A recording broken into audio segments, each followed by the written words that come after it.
साथियों नमस्कार, आप महाखबर देख रहे हैं। मैं आपके साथ आनंद बिहार में मौजूद हूं। बिहार में चुनाव होने वाला है, लेकिन अमित शाह बिहार में आकर के तेजस्वी प्रसाद यादव को कहते हैं कि इस बार भाजपा इतनी बहुमत लाएगी कि तेजस्वी प्रसाद यादव 2030 में चुनाव लड़ना भूल जाएंगे, हिम्मत नहीं कर पाएंगे। मेरे साथ एक साथी नौजवान ने बातचीत करते हैं। अमित शाह गुजरात से आते हैं और बिहार में आकर के कहते हैं कि तेजस्वी प्रसाद यादव हिम्मत नहीं कर पाएंगे, इस बार भाजपा इतनी प्रचंड बहुमत लाएगी। देखिए, अमित शाह की हम कोई इज्जत नहीं करते हैं। हम संविधान के मानने वाले लोग हैं, तो जिस पद पे है उसका इज्जत करते हैं। और बाकी तुम्हारे आका दादा सब 20 साल से 30 साल से इंतजार कर रहे हैं, बिहार में अभी तक आया नहीं है भाजपा कभी। ठीक है, और हम कह रहे हैं कि अगला वर्ष से तुम बिहार आना भूल जाएगा। वो तो नीतीश जी के साथ है, सरकार बना लेंगे, कर रहे हैं, दावा कर रहे हैं। सरकार केकरो से बनवा लेगा, गठबंधन से ना सरकार बनता है। जीत के सबसे बड़ा पार्टी कौन आता है? 30 साल से सपना देख रहा है भाजपा। बिहार में आ गया क्या 30 साल से? कब आया है बिहार में भाजपा? कब आरजेडी से बड़ा हो गया भाजपा? भैया वो सपना देखना ठीक है। और जो जिस तरह के भाषा बोला है ना, हम बोल रहे हैं, हम अमित शाह से नहीं डरते हैं। हम संविधान का इज्जत करते हैं, जिस पद पे उस पद का इज्जत करते हैं। और ज़्यादा आपको लग रहा है तो एक बार बोल दीजिए कि हम वही करेंगे, तो फिर इधर से भी वही होगा। तेजस्वी जी बोले हैं कि किसी की धमकी से मैं डरूंगा नहीं। तो होगा धमकी से, तो एक धमकी से डरेगा? अरे बड़ कुछ ज़्यादा कुछ बोलवा तो पुलिस प्रशासन ईडी सीबीआई के सहारा ले। तो सहारा ले वाला कौन होता है समझ लीजिए। हमने अकेले ठीक है ना, अकेले तोरा देख ले जाए, सहारा लेने नहीं जाएंगे पुलिस और ईडी सीबीआई का। ठीक है, अभी क्या करेंगे? बड़ कुछ होगा तो पुलिस साहब देखिए तेजस्वी जी के कोनो केस में फंसाइए। ईडी साहब हमने ना जाए थी डिग्री राय की डी सी या सीबीआई की, अमित शाह के कोनो केस में फंसाइए। हमरा पता है कि तोरा तरी पार के केस लागल रहे। सरकार बदली हुई के बाद पता चली। अमित शाह कहते हैं कि बिहार में जो महागठबंधन है, कांग्रेस है या राजद है, वो लोग घुसपैठियों के दम पे सरकार बनाना चाहते हैं कि घुसपैठिया बिहार में रहे, उसका वोट लेकर सरकार बनाए। तो मतलब ये निकम्मा है। ये सरकार जो प्रेजेंट में ये सरकार है वो निकम्मा है। कामे न कह रहे थे सरकार निकम्मा है, तब ना घुसपैठी घुस गई। घुसपैठी आयल कैसे? 20 साल से बिहार में तुम्हारी सरकार है, तो घुसपैठी घुसा कैसे? घुसपैठी कैसे घुसा बताइए हमको। निकाल रहे हैं, वही तो एसआईआर करा रहे थे। हाँ, तो पहले प्रधानमंत्री के पद से इस्तीफा दो, गृह मंत्री के पद से इस्तीफा, ये सब दो। हालांकि वही घुसपैठी 2024 में भी वोट किया था। तो सब खत्म करके करते हैं ना, सब खत्म करके करते हैं। और घुसपैठी, अरे सबसे बड़ा बताइए, वो बांग्लादेश के शेख हसीना के घुसपैठी है ना, मोदी जी ना थैले है, राहुल गांधी थैले है। तो मित्र होंगी उनकी, मतलब मित्र हो गए। अरे ये तो कहिए भैया, क्या कहे था? ये तो विदेश नीति है ना, कूटनीति हो सकती है, विदेश नीति हो सकती है। विदेश नीति जब बोलता कि बांग्लादेशी मतलब रोहिंग्या, विदेश नीति क्या? विदेश नीति सबसे खराब है मोदी जी का। अंधभक्त कभी अमेरिका को बाप मानते थे, आजकल चाइना को मानने लगे हैं। ठीक है, और दूसरी बात हम बताते हैं, विदेश नीति नहीं इतना खराब है मोदी जी का कि वो फ्यूचर बताएगा आने वाला। नेपाल किसके गोद में है? चाइना के गोद में। बांग्लादेश किसके गोद में है? चाइना के गोद में। श्रीलंका किसके गोद में है? चाइना के गोद में। अब पाकिस्तान साला ऑलरेडी चाइना के गोद में है। तो भैया हमनी के पाकिस्तान से खतरा ना है। एक बात याद रखिएगा, पाकिस्तान कुत्ता है चाइना के ऊपर, और चाइना चारों बगल से हमारा घर के आसपास आ रहा है। तो क्या विदेश नीति आपका है? इससे पहले ऐसा हो रहा था? मोदी जी आंख दिखाते हैं तो पाकिस्तान और चीन कांप जाते हैं। रह दो भैया, फिर यह पर शर्मिंदा होने लगते हैं भैया। कुछ बोल देंगे तो अंधभक्त रोने लगेगा।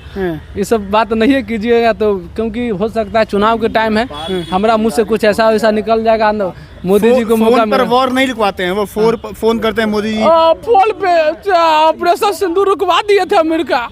फोन पे ऑपरेशन सिंदूर बोला था, क्या कर लिया बताइए ना। अरे यही ना, तो कुछ दिन क्या बोला था मोदी जी? सिंदूर और खून एक साथ नहीं बहेगा। आईसीसी में अमित शाह के बेटे बैठल है, कोई दूसर ना है, कोई पाकिस्तान के आईसीसी में ना बैठल है, मैच करवाया ना। क्या राष्ट्रवाद है? अरे मोदी नीतीश, अरे वही इंदिरा गांधी थी ना जी, पाकिस्तान के 2 टुकड़ा कर दिया था। ये क्या किया है? अच्छा, बिहार पर लौटते हैं। बिहार में तेजस्वी यादव लगातार नौकरी, रोजगार, कमाई, सुनवाई, सिंचाई की सरकार की बात करते हैं। नेता से जनता को क्या चाहिए? नेता से जनता को शिक्षा चाहिए, रोजगार चाहिए, अच्छा स्वास्थ्य व्यवस्था चाहिए। अब जो बीजेपी का नेता है ना, तो शिक्षा पे कभी आज तक बात नहीं किया। कोई बता दे कि बीजेपी के नेता लास्ट शिक्षा में कब बात किया है?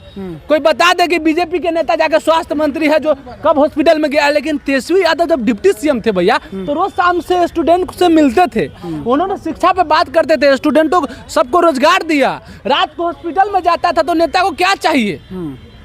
अच्छा शिक्षा। लगातार तेजस्वी यादव विकास की, रोजगार की बात कर रहे हैं, और मान लीजिए हिंदुत्व का मुद्दा हावी हो गया, तो भैया हिंदू बनना है तो मठ पे चलिए ना, मठ पे कथा सुनाइए। हिंदू हमने बाबा बनने के तो बाबा बना, कथा सुनावा राधे श्याम सीताराम, हमू बैठ कर हमू करते हैं, हमू सीताराम राधे श्याम करते रहते हैं। जब नेता एक अलग होती है और बाबा एक अलग होता है, बाबा नेता बनने जा रहा है, नेता का काम होता है विकास करना। हिंदू मतलब अगर यही कांग्रेस सोचा रहता तो मोदी जी कंप्यूटर बाबू घर से चलाते, राहुल गांधी कंप्यूटर ला के दिया था। यही कांग्रेस सोचा रहता तो मोदी जी जो स्कूल में पढ़े कहाँ से पढ़ते। यही कांग्रेस और लालू जी अगर यही सोचे रहते तो ये लोग जितना आज स्कूल में पढ़ रहे, हॉस्पिटल में इलाज कर रहे, कहाँ से होते। खत्म कर दीजिए भैया, हम भी हिंदू है, हमें भी। कैसी सरकार चाहिए एक नौजवान को, बिहार के नौजवान को? कैसी सरकार चाहिए? सरकार ऐसी चाहिए जो शिक्षा पे बात करे, जो रोजगार दे, जो स्वास्थ्य व्यवस्था अच्छा करे, और क्या चाहिए। इसी से देश विकास होगा। विकास का मतलब यही है भैया। राहुल गांधी तेजस्वी यादव की जोड़ी बिहार में कमाल करेगी कि नीतीश और मोदी जी की और अमित शाह की जोड़ी भारी पड़ जाएगी? नहीं, राहुल युवा, हाँ हम लोग युवाओं को चुनेंगे और राहुल गांधी और तेजस्वी जी का जोड़ी बहुत कमाल करेंगे। अब देख सकते हैं 2020 का भी एग्जाम्पल देख सकते हैं, और 2024 में भी किस तरह से माहौल। अभी 20 में क्या हो गया था फिर? 20 में भैया देखिए, आप इसमें कहने कोई नहीं, सब जानता है ये सरकार ज़बरदस्ती बनाई गई थी और 5-7 सीट का इधर से इधर था। तो इतना है कि देखिए, गठबंधन से कोई भी सरकार बना ले, बिहार के प्यार आरजेडी के तरफ है, तब तो बिहार के सबसे बड़ी पार्टी है। क्योंकि अगर आपको देखिए गठबंधन से कोई भी सरकार बन जाए, हम 2-4 मिल जाएगा तो अलग बात है ना। जनता तो तेजस्वी जी को चुना ना, बहुमत में सबसे बड़ी ज़्यादा पार्टी आरजेडी थी। इसका मतलब समझ जाइए कि जनता तेजस्वी जी के साथ है।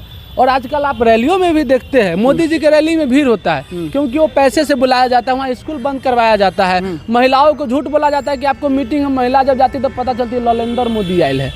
लेकिन जब तेजस्वी जी की रैली होती है तो वहाँ पर भीड़ नहीं, जनसलाब होता है, क्योंकि फ्री में जनसलाब आता है, प्यार आता है।